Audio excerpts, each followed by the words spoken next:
नमस्ते दोस्तों, जब भी घुटनों में दर्द होता है तो ऐसे में हम काढ़ा पीते हैं, चूर्ण खाते हैं या तेल लगाते हैं घुटनों के ऊपर और वहाँ का दर्द कम करने की कोशिश करते हैं। लेकिन अगर आपके घुटनों का दर्द कम होने के साथ साथ घुटनों की स्ट्रेंथ भी इम्प्रूव हो जाए, ऐसा कुछ मिल जाए तो 5000 सालों से पहले आयुर्वेद में जब भी घुटनों के दर्द का प्रॉब्लम होता था तो उसके ऊपर किया जाता था लेप चिकित्सा।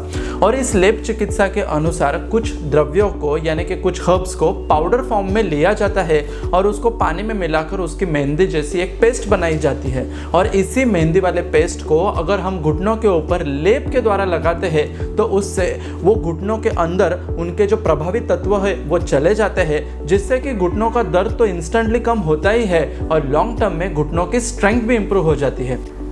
तो चलिए आज के इस वीडियो में बात करते हैं कि आपके घुटनों के दर्द के लिए कौन सा लेप लगाना चाहिए, कभी लगाना चाहिए, कितनी देर तक उसको लेप को रखना चाहिए और उससे क्या बेनिफिट्स होते हैं। बात करते हैं इन डिटेल।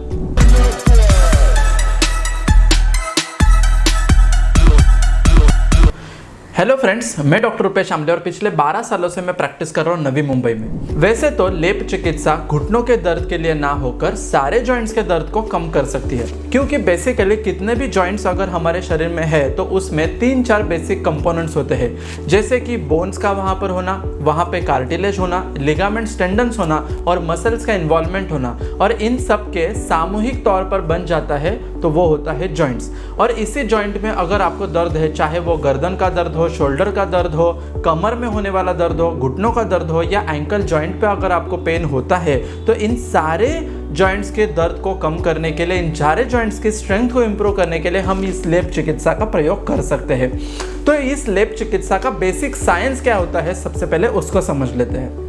स्किन हमारा सबसे लार्जेस्ट ऑर्गन होता है। अगर हमें जॉइंट्स को हेल्दी रखना है, वहाँ का दर्द, वहाँ का सूजन कम करना है, तो इंटरनली तो हम मेडिसिन लेते ही है, लेकिन उसके साथ साथ वहाँ पर होने वाला दर्द, स्वेलिंग अगर हमें इंस्टेंटली कम करना है तो लेप चिकित्सा बहुत ही फायदेमंद होती है। बेसिकली लेप चिकित्सा में जो भी हर्ब्स होते हैं या जो हर्ब्स का लेप बनाया जाता है, ये वातघ्न प्रॉपर्टी वाले हर्ब्स होते हैं, यानी कि ऐसे हर्ब्स होते हैं कि जिससे हमारे शरीर का वात कम हो जाता है। तो इन हर्ब्स के पाउडर को जब एकत्रित प्रभाव से हम लेते हैं और उसका स्किन के ऊपर एप्लीकेशन करते हैं, तो जैसे ही स्किन के ऊपर एप्लीकेशन हो जाता है तो उसमें होने वाले हर्ब्स में होने वाले कुछ प्रभावित तत्व स्किन से उस जॉइंट में एब्जॉर्ब होने लगते हैं। जैसे वो एब्जॉर्ब हो जाते हैं तो उस लोकली जॉइंट में जितना भी वात बढ़ा हुआ रहता है वो कम हो जाता है, जिससे कि वहाँ का पेन सेंसेशन कम हो जाता है। उस एरिया में आने वाला ब्लड सप्लाई अच्छी मात्रा में आने लगता है, जिससे कि वहाँ पर जो इन्फ्लेमेशन है वो कम होने लगती है। उस एरिया में यानी कि जॉइंट एरिया में जितने भी टॉक्सिन्स होते हैं, इस लेप में होने वाले प्रभावित तत्वों के वजह से वो डाइजेस्ट होने लगते हैं। वहाँ के टॉक्सिन्स जैसे ही डाइजेस्ट हो जाते हैं, वहाँ का इन्फ्लेमेशन, रेडनेस और पेनफुल सेंसेशन कम होने लगता है। लेप चिकित्सा के प्रभाव के वजह से उस एरिया में थोड़ा सा वार्म आ जाता है, गर्मी आ जाती है, जिससे कि वो एरिया हमें काफ़ी हेल्दी लगने लगता है। लेप होने के बाद और लेप करने के पहले हमें जो चलने में मोबिलिटी होती है, वो मोबिलिटी में भी हमें डिफरेंस दिखाई देता है। उस जॉइंट की जो फ्लेक्सिबिलिटी होती है या उसका रेंज ऑफ मूवमेंट जो होता है वो भी काफ़ी अच्छा मात्रा में इम्प्रूव होते हुए हमें दिखाई देता है। तो आज के इस वीडियो में नी जॉइंट पेन के लिए हम बात करने वाले उस लेप का नाम है जड़ामयादि लेपम। तो आयुर्वेद संहिता अष्टांग हृदय में इस जड़ामयादि लेपम के बारे में वर्णन किया है और इसी श्लोक में भी बताया है कि ये लेप अगर हम उस जॉइंट पर लगाते हैं तो वहाँ का पेन, इन्फ्लेमेशन, रेडनेस, स्वेलिंग सब कुछ कम हो जाता है। तो इसके कंटेंट समझ लेते हैं। तो इसके कंटेंट होते हैं जड़ामया चंदन कुंदरुष्क नत अश्वगंधा सरल सरासनैहि, यानी कि इसमें जो कंटेंट होते हैं, इसमें नॉर्डोस्टैकिस ग्रैंडिफोला यानी कि जटामांसी, सॉशरिया लैपा यानी कि अमया, चंदन यानी सेंटेलम अल्बम, कुंदरुष्क यानी बोसवेलिया सिर्राटा, नट यानी वेलेनिया वेलिची, अश्वगंधा यानी विदेनिया सोमनिफेरा, सरल पाइनस रॉक्सबर्गी और रासना एल्पिजिया गैलेंगा, इस प्रकार के हर्ब्स होते हैं। तो ये सारे हर्ब्स को हमें सम प्रमाण में लेना है। जब कांच के बाउल में इन सब हर्ब्स को हम सम प्रमाण में लेंगे तो उसमें हल्का सा गुनगुना पानी हमें डालना है। गुनगुना पानी डालने के बाद उसको अच्छी तरह से मिक्स कर लेना है और मिक्स करने के बाद उसका पेस्ट बन जाएगा। और इस पेस्ट को जब भी रेडी होगा तब ऐसे ही उष्ण कंडीशन में ही हमें उस जॉइंट पर यानी कि नी जॉइंट पर अच्छे से लेप कर देना है। लेप करते समय हमें सेंटर टू पेरिफेरी इस प्रकार से लेप करते जाना चाहिए जैसे कि वो थिकनेस वाइज सेम हो और सब एंगल में लेप का एप्लीकेशन अच्छी तरह से हो जाए। जैसे लेप का एप्लीकेशन हो जाएगा तो उसको हमें कॉटन के कपड़े से कवर कर देना चाहिए। अब इस लेप के एप्लीकेशन को हमें लगभग 30 से 40 मिनट तक उसी जगह पर रखना है। जैसे ही लेप में जो कंटेंट होते हैं वो ड्राई हो जाएंगे तो उनके जो प्रभावित द्रव्य वो स्किन के अंदर एब्जॉर्ब होते चले जाते हैं और 30 to 40 मिनट्स बाद फिर से हमें गुनगुना पानी लेना है और उससे आहिस्ते से इस लेप को निकाल देना है। अगर आपको उस जगह पर किसी भी प्रकार की इरिटेबिलिटी या स्किन के ऊपर रेडनेस, रैशेस जैसी अगर फीलिंग हो तो आपको इस लेप को नहीं लगाना चाहिए। अगर आपको किसी भी प्रकार का वहाँ पर रिएक्शन नहीं दिखाई देता तो कम से कम हफ्ते में 3 से 4 बार आप इसका एप्लीकेशन कर सकते हो। ऑल्टरनेटिव बेसिस पर अगर हम इसका एप्लीकेशन करते हैं तो 3 से 4 एप्लीकेशन के बाद हमें उस जगह पर काफ़ी इंप्रूवमेंट दिखाई देता है।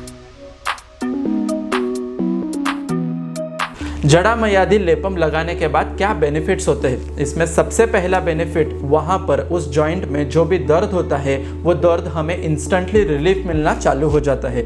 जैसे ही इस लेप का एप्लीकेशन हो जाता है तो उसके अंदर जो गर्मी होती है उस वजह से वहाँ पर जो जॉइंट में प्रोस्टाग्लैंडिन सिक्रेशंस बढ़ा हुआ रहता है जिससे कि हमें पेन सेंसेशन महसूस होता है। ये पेन सेंसेशन कम होने लगता है और वहाँ का दर्द हमें कम महसूस होता है, वहाँ पे दर्द होता ही नहीं है। दूसरी बात, हमें वहाँ पर जो सूजन आई हुई रहती है, कार्टिलेज लेवल पर जो डैमेज हुआ रहता है वो भी कम हो जाता है जिससे कि उस जगह पर जो हैवीनेस हमें होता है वो कम होते हुए दिखाई देता है। इसमें तीसरा बेनिफिट, जैसे ही लेप का एप्लीकेशन हो जाता है तो वहाँ पर rich supply of good blood आ जाता है जिससे कि वहाँ के जो टॉक्सिन्स है वो पूरी तरह से नलिफाई हो जाता है। फ्रेश ब्लड उस एरिया में सर्कुलेट होने की वजह से वहाँ का जो शोफ यानी कि स्वेलिंग, स्टिफनेस जो होता है वो कम होते हुए हमें दिखाई देता है। इसमें चौथा बेनिफिट होता है, जो भी लोगों को उठते बैठते समय अगर घुटनों में से आवाज़ आती है तो उनका भले ही वहाँ पर दर्द नहीं होगा लेकिन वहाँ पर डीजनरेटिव चेंजेस उनको स्टार्ट हुए हैं तो ऐसे कंडीशन पर जब हम जड़ामयादि लेपम का एप्लीकेशन करते हैं तो उनका क्रेपिटेशन साउंड भी कम होते हुए हमें दिखाई देता है।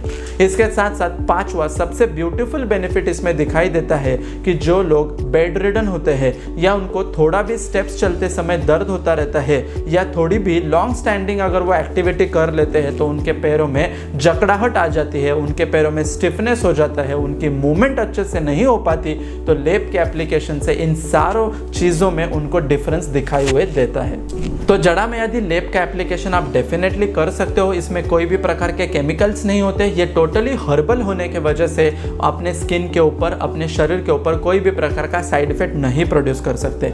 जड़ामयादि लेपम हम लॉन्ग ड्यूरेशन भी यूज कर सकते हैं। देखो दोस्तों, आज के डेट में अगर आपको दर्द है तो ऐसे को कम करने के लिए हम डेफिनेटली कोई ना कोई प्रकार का पेन किलर्स या स्टेरॉइड्स यूज करते हैं जिससे कि वहाँ का दर्द तो कम हो जाता है लेकिन उसके साथ साथ हमारे किडनी और बाकी ऑर्गन्स के ऊपर भी काफ़ी बुरा असर होता है।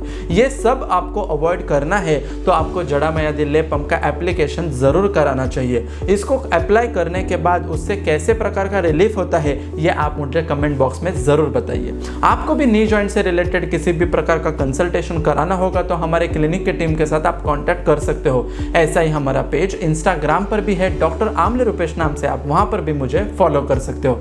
ऐसे ही नॉलेजेबल और इन्फॉर्मेटिव वीडियोज़ के लिए मेरे चैनल को सब्सक्राइब कीजिए, बेल बटन दबाना मत भूलिए। निरोगी सेहत का वादा करता है दुर्वा आयुर्वेदा। मिलते हैं ऐसे ही नॉलेजेबल और इन्फॉर्मेटिव वीडियो के साथ अगले वीडियो में। तब तक के लिए धन्यवाद। Thank you so much.